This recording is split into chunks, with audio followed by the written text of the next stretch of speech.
আপনার যদি এত ভয় লাগে আপনি এই খাতায় নাম লেখাইলেন কেন? বাংলাদেশ বিক্রি করে দেওয়া হয় নাই। শেখের বেটি বাংলাদেশে থাকতে পারে নাই। ওসমান হাদির নাম বদলাতে পারবেন না।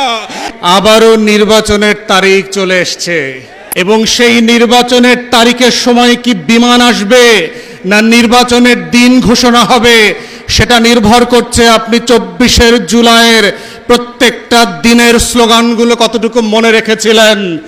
দেয়ালে দেয়ালে আমাদের শহীদের উত্তরসূরিরা বারবার লিখে দিয়েছিল, লাখো শহীদের রক্তে কেনা দেশটা কারো বাপের না।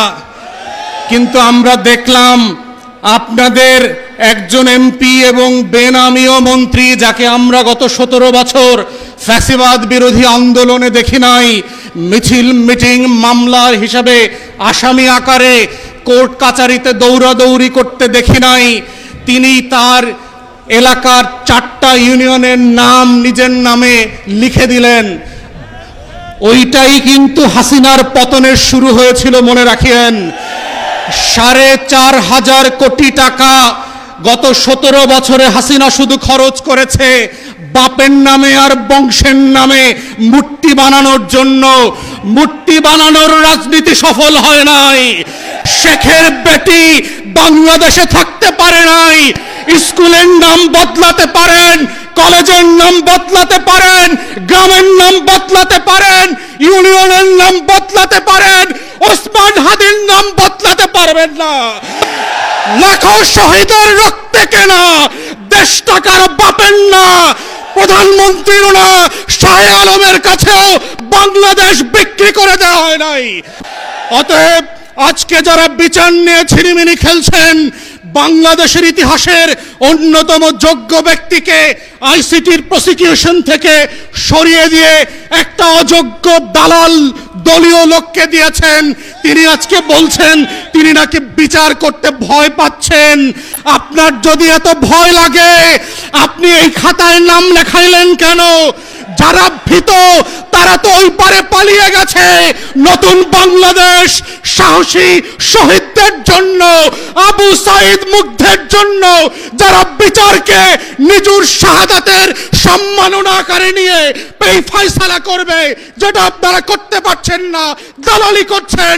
তাই আজকে এই জায়গা থেকে মাননীয় বিরোধী দলের নেতা এবং সংসদ সদস্যদেরকে আমরা আহ্বান করছি, আপনারা সংসদে 4টা গণহত্যার জন্য স্বাধীন কমিশন করে আবার দাবি করবেন গুম খুনের বিচারের ওপেন পাবলিক হিয়ারিং হতে হবে।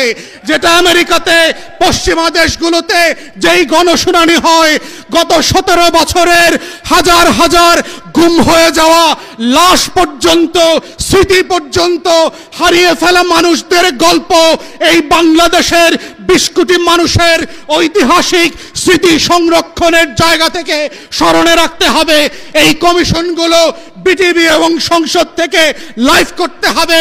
জুলাই জাদুঘর অবিলম্বে ওপেন করে দিতে হবে জাতির কাছে। জুলাই শহীদ স্মৃতি ফাউন্ডেশন, তার কর্মকর্তা কর্মচারীরা গত 4 মাস ধরে বেতন পায় না। মাননীয় বিরোধী দলীয় নেতা, বিরোধী দলীয় চিফ হুইপকে বলছি, বাজেট সেশনে অবশ্যই আপনাদেরকে এইটা সংসদে রাইজ করতে হবে। কোটি কোটি লক্ষ লক্ষ কোটি টাকা লুটপাটের বাজেট হয়। আমার 24 শহীদদেরকে নিয়ে যেই ফাউন্ডেশন কাজ করছে তারা 4 মাস ধরে বেতন পায় না। এটা লজ্জার বিষয়। লজ্জা হওয়া দরকার সরকারি দলের, যাদের রক্ত দিয়ে আপনারা ক্ষমতা এসছেন। আমরা সেই দিন বদলের রাজনীতি করতে চাই। মাথায় রাখবেন, বিমান কিন্তু সকল প্যাসেঞ্জারের জন্যই টিকিট কেটে দেয়। মনে রাখবেন, শুধু একটা ফ্লাইট চলে গেছে বলে নতুন কোনো ফ্লাইট হবে না, সেই দিন কিন্তু হবে না। আপনারা ভুল করবেন, আপনাদের জন্যও আবার বিমান রেডি করা হবে জনগণের টাকা এবং রক্তে।